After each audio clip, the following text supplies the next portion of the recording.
Hi friends, வணக்கம். நேற்று கொஞ்சம் சீக்கிரமாக போட்டு சாப்பாடு கொடுக்க வந்துட்டேன் உங்களுக்கு. இன்னும் லைட்டாக கொஞ்சம் மழை ஸ்டார்ட் ஆச்சு. அப்புறம் அங்கேருந்து கொஞ்சம் வீட்டுக்கு ஆப்போசிட்லேருந்து, ஏன்னா வீட்டுக்கிட்டே வச்சு கொஞ்சம் மழை தண்ணி இருந்துச்சு சொல்லிட்டு வீட்டுக்கு ஆப்போசிட்டில் அந்த இவங்க படுத்துட்ருப்பாங்கள்ல அந்த கடைங்க, அந்த கிட்ட வந்து கொடுத்துட்டு போனேன். அங்கேயே வச்சுட்டா சாப்பிட அவ்வளோ சீக்கிரம் பயப்படுதுங்க பிள்ளைங்க. பட் இங்கே அண்ணாங்க ஒன்றும் சொல்ல மாட்டாங்க, ஏன்னா அங்கே சிசிடிவியும் இருக்குது, நமக்கு பிரச்சனை கிடையாது. நம்ம தான் சாப்பாடு வைக்கிறதா தான் எங்கள் வீடு அது பெரிய கேட்டு இருக்குது பாருங்கள். இதான் எங்கள் வீடு. இங்கேருந்து ஆப்போசிட்டில் வர்றதுக்கு நானே நனைஞ்சிட்டேன்.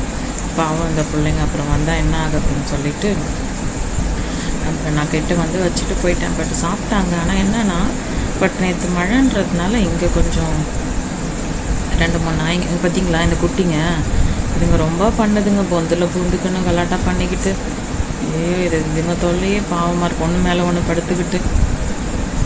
எப்போ தான் இவங்க கண்ணை முழிச்சு வெளியே வர போகிறாங்கன்னு தெரியல. நானும் வெயிட் பண்ணிகிட்ருக்கேன். ஆனால் இது அந்த இது பாருங்கள், அந்த சந்தில் நான் எடுத்து போடுறேங்க, திரும்பி வந்து எடுத்து போட்டால் உள்ளே போகுது, அது திரும்பி வந்து மாட்டிக்குது.